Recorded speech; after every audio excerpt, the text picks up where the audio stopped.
Psalm 38. This psalm, this poem from the very beginning really shows David in extremis, meaning he's in a bad way. People speculate whatever the story that gets told around this is David really on his deathbed, or certainly suffering illness. And he's asking God, very interestingly here, don't punish me in your wrath. Do not chastise me in your fury. David is attributing agency now to God. You are doing this to me. For your arrows have struck me. Nichatu bi, v'tinchat ala yadecha. I mean, this very physical sense of David enduring the blows of God and attributing that agency, right? You are doing this to me. In previous Psalms, it's not God, but others, the evil, the predators, I like that better, the predators who are holding up their bows and arrows and shooting at David. Of course, the psalm invites the question, well, is there really a separate agency? I mean, God is not with a bow and arrow. So somehow God's hand is involved in the history in which David is suffering. Then David goes on and says there is no soundness in his flesh because of his anger. There's no peace in my bones because of my sin. David takes responsibility here. He's lying on his sickbed. I really think we have to imagine him there, and he is wondering about whether he will survive. And he does in because of my sin. And I think we in order to understand this, we have to think of it as my unworthiness. I am not worthy. It's not like I go through the list of the 613 mitzvot that Maimonides delineates and says, oh, I did this one, this one. I feel unworthy because I have not lived up to my sense of what it means to be Tzelem Elokim. And I think even if we don't have the image of God, and I think even if we don't think in those terms explicitly, the ideal of who we can be sits with us, especially when we're ill and we become the opposite of that. And then he says, my iniquities, my sins, avonot, avru roshi, they have gone above my head. The Radak talks about the way in which there are so many innumerable sins, they're flying above his head. And instead of David reaching out to God above with prayers, it's his sins that are going up. And the up and down is really kind of frightening here. The sins go up and they are too much for me to endure, to bear. Kaved yichbadu. The heaviness, it's hard to translate it. The heaviness, they're like a heavy burden, more than I can bear. Kavod, we said, of course, we mean kavod is honor. And David sometimes refers to the soul as honor. But here, the heaviness of the soul, and part of the heaviness of the soul, what giving weight to a person, is what gives them honor. But here, this weight is just bearing them down, pushing them down. We'll see the continual descent. But first, there's this disintegration, the stinking flesh of an almost dead man. We've seen ways in which David descends into hell or fears that he might. And this is actually what's happening here. He is descending into hell. He is descending into his own personal hell. He's drying his wounds, stink and fester. Chaburotai, that's the noun there. My wounds stink and fester because of my folly. And then the continuation, David going down, aviti, I am bented down, twisted, distorted, shachoti. And of course, this word is related to the word of not only to bow down or to be humbled, but we see shachat there as well, hell. Ad ma'od, kol hayom koder hilachti. All day long, and I think this is a past progressive, it's continuing to happen. All day long, I walk in gloom.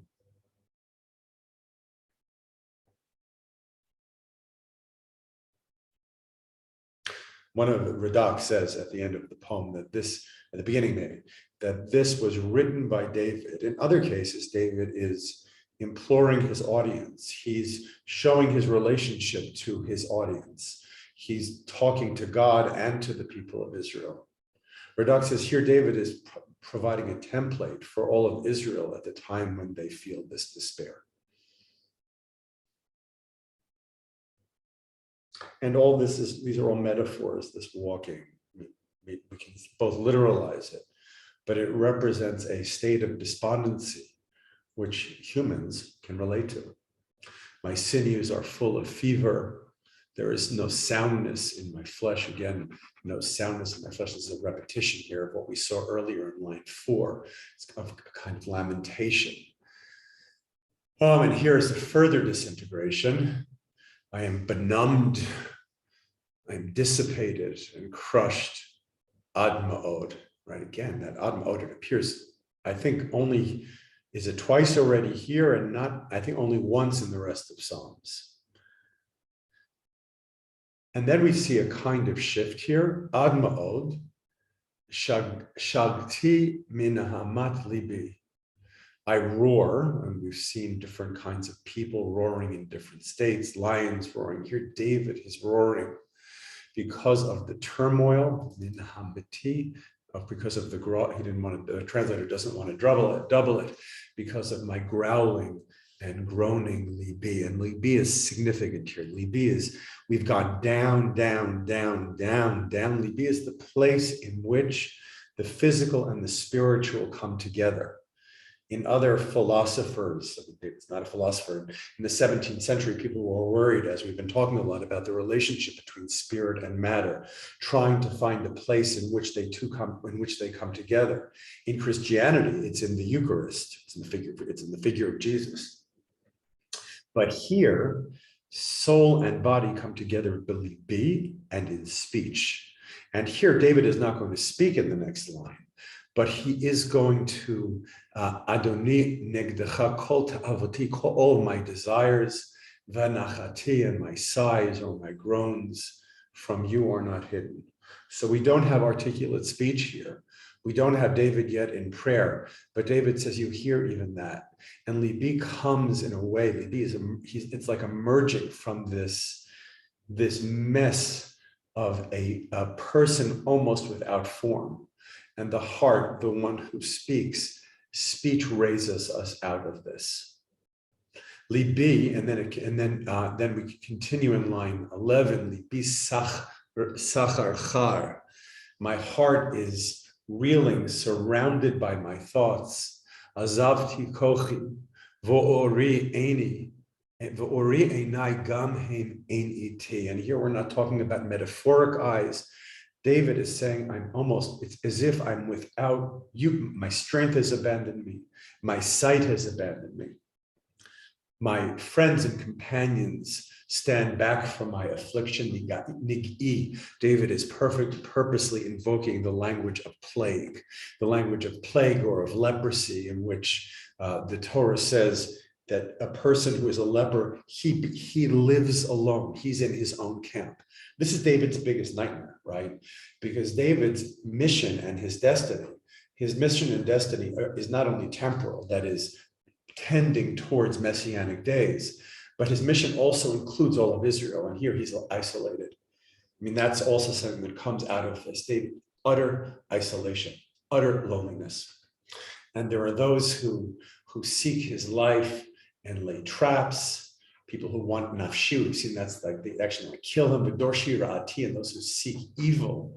And they speak harm, mirmot kol hayom yahagu. They speak in deceit, they're plotting all day long, they're talking and muttering. And here, I think there's a really interesting part of this, and I have to thank my brilliant psalm posse. I think Ed said this. So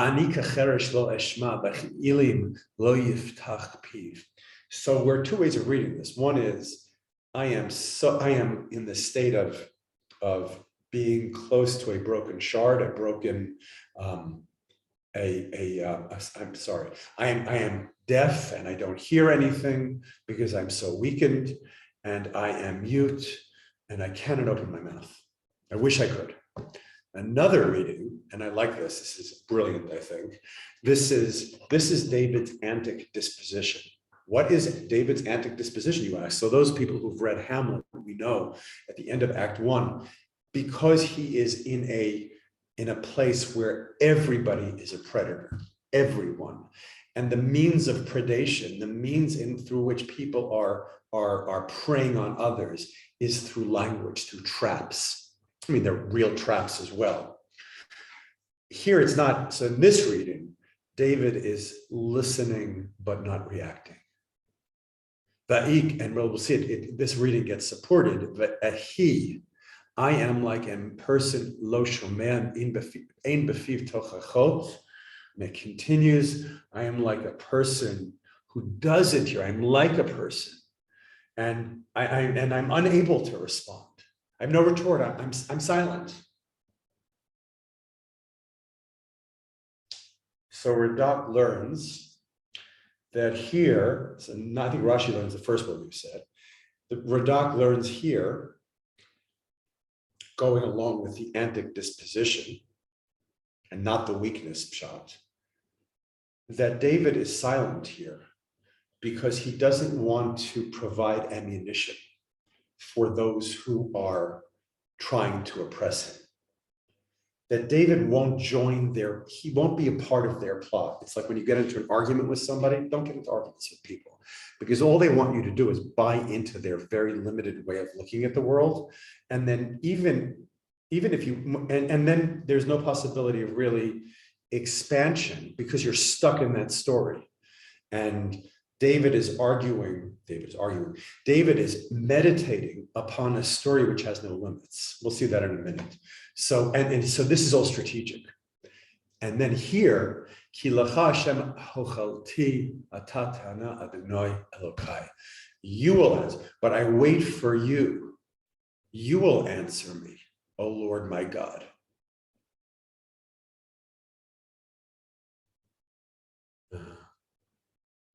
So here David is saying, this is a statement, a proclamation of David. I'm not interested in their stories. I'm waiting for you. You will answer me. I mean, here's like a kind of moment of like liturgical clarity. What I mean by that, it's like, here's like an official statement that David gives. You will answer me, God. That's your job. And I said in my Ki Amarti, I don't know if the causal relationship is here, for I fear, Ki Amarti, Pen Yismachu Li, they're going to rejoice over me when I fall.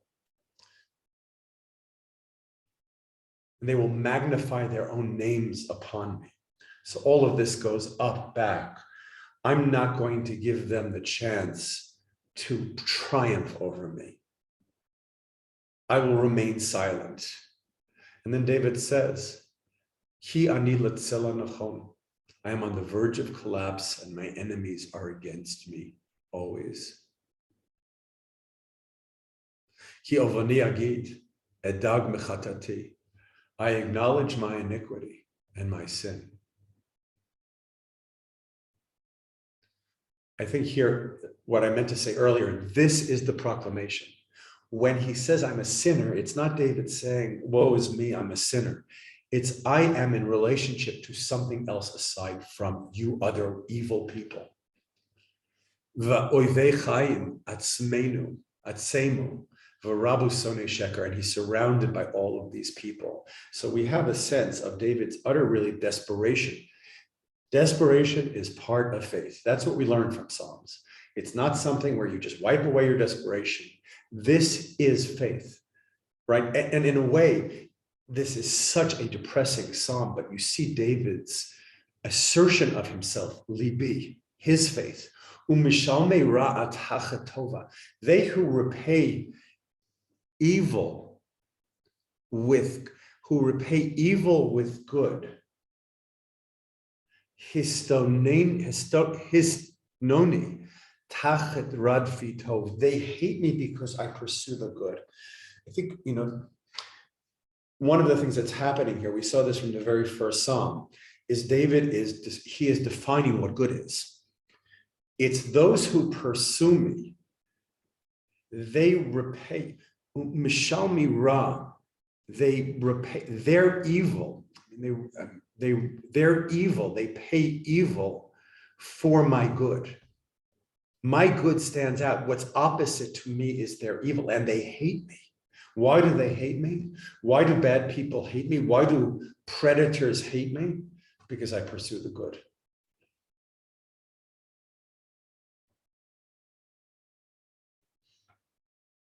The last lines, Al Tazveni Hashem Elokei Al Tirchak Mimeni, the very beginning of the poem, David says, God, give me a favor. Would you please lay off me? Give me some space. And here he says, do not be far from me. What's the difference between God as punisher and God as sustainer? Apparently not much. I mean, they are the same God. One of my students, Tikva, pointed out that people love the Sitra Acher, which is the Jewish way of saying the devil. And the reason people like it is because it takes responsibility for evil off of the divine, right? I cannot handle a God that is responsible for good and evil. So I will make up the dark side. This goes way back, thousands of 2,000 years ago, when Christians were establishing what their God was going to be like. St. Augustine being among them, he claims, unlike his opponents, the Manichaeans, that there is one God, and the one God is responsible for everything.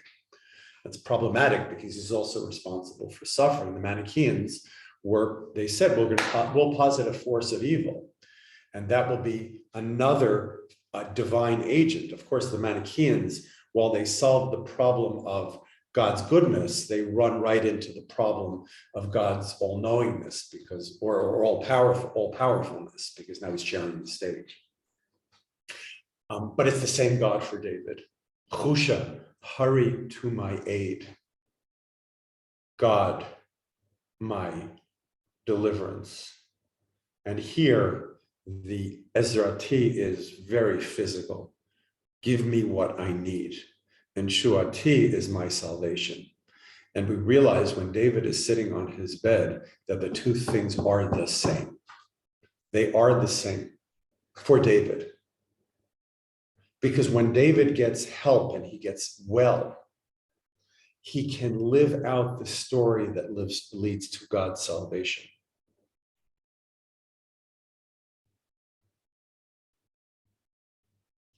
So as Radak says, this is not a story about one king. This is a story about everybody. And the pedagogical message here is, yeah, this is for you also. I am your king and I suffer like this. And maybe my suffering is more magnified because of my sense of responsibility. That's what happens to kings or teachers or leaders. Maybe my suffering is greater because of my sense of responsibility. But it's not different than yours. We are all human.